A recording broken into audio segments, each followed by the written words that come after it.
जवळपास 1,59,00,000 माझ्या बहिणींच्या खात्यामध्ये पैसे गेले।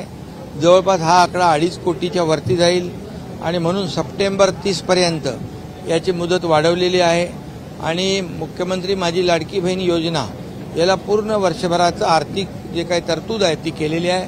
त्यामुळे विरोधकांनी किती आकांडतांडव केलं, किती गैरसमज पसरवले, खोट्या अफवा पसरवल्या, माझ्या बहिणींची दिशाभूल केली आणि कुठेही कोर्टात गेले तरी सुद्धा या ठिकाणी मुख्यमंत्री माझी लाडकी बहीण योजना ही कायम सुरू राहील अशा प्रकारचा देखील निर्णय कॅबिनेटमध्ये झालेला आहे। उलट आपल्याला हे सुटसुटीत आणखी कसं करता येईल यासाठी देखील चर्चा झाली आहे आणि मला वाटतं या मुख्यमंत्री माझी लाडकी बहीण योजना त्याचबरोबर मुख्यमंत्री अन्नपूर्णा योजना 3 गॅस सिलेंडर देण्याचा निर्णय झाला आहे, त्याची प्रभावी अंमलबजावणी करण्याच्या सूचना दिलेल्या आहेत। मुख्यमंत्री युवा प्रशिक्षण योजना जी आहे स्टायपंड देतोय आपण 10,000पर्यंत, त्या जवळपास 1.5 लाख लोकांना अपॉइंटमेंट दिलेले आहेत।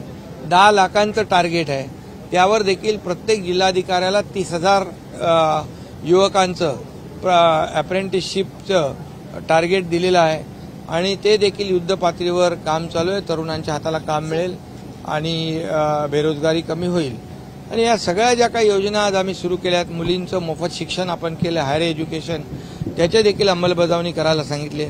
वयोश्री योजना आहे ज्येष्ठांची, 3,000 रुपये डायरेक्ट डीबीटीमध्ये टाकण्याचं, त्याची अंमलबजावणी प्रभावीपणे करण्याच्या सूचना दिलेल्या आहेत। त्यामुळे ज्या ज्या योजना शेतकऱ्यांचं जे मोफत बिल आपण वीज बिल माफ केलेलं आहे कृषी पंपाचं, त्या देखील त्याचे शेतकऱ्यांचे देखील नोंदी करण्याच्या सूचना दिलेल्या आहेत। त्यामुळे ज्या योजना आम्ही जे निर्णय आता प्रामुख्याने घेतले त्याची प्रभावी अंमलबजावणी करण्याच्या सूचना दिल्यात आणि दर कॅबिनेटमध्ये त्याचा आढावा आम्ही घेणार आहोत की ही योजना कुठे प्रगतीपथावर कुठपर्यंत आहे। त्यामुळे या योजना ज्या आहेत त्या सुरू राहतील। योजनांच्या निमित्तानं फेक नरेटिव्ह सेट करण्याचा प्रयत्न विरोधकांकडून होण्याचं वारंवार फेक नरेटिव्ह तर ते सरकार स्थापन झाल्यापासूनच करतायत। लोकसभेमध्ये पण त्यांनी फेक नरेटिव्ह केला, परंतु आता त्यांनी मुख्यमंत्री माझी लाडकी बहीण योजना बंद होण्यासाठी खूप प्रयत्न केले, कोर्टात देखील गेले, परंतु कोर्टाने देखील त्यांना नाकारलं आणि लाडक्या बहिणींच्या बाजूने निकाल दिला आहे। त्यामुळे त्यांनी किती फेक नरेटिव्ह केला तरी सुद्धा मी आपल्याला सांगतो की ही योजना बंद होणार नाही, ही योजना कायमस्वरूपी माझ्या बहिणींची सुरू राहील। उलट जसं सरकारची आर्थिक क्षमता वाढेल तसे या 1,500 रुपयामध्ये देखील वाढ होईल।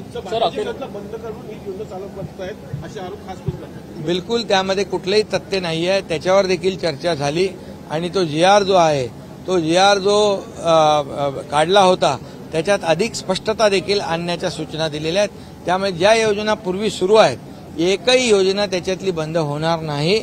या नवीन अधिकच्या योजना आपण सुरू केलेल्या आहेत, त्यामुळे या नवीन योजना राबवत असताना त्या उलट प्रभावीपणे राबवल्या पाहिजे अशा प्रकारचा निर्णय झाला आणि जुन्या ज्या योजना जेवढ्या योजना जुन्या आहेत या सगळ्याच्या सगळ्या योजना कायम सुरू राहतील। आपटे मुंडेकरांना अटक झालेली आहे काल रात्री, मी त्याच्यावर बोललो। आपटे असू द्या नाही तर आणखी कोणी असू द्या, गुन्हेगार जो आहे तो कुठेही जाऊ शकत नाही।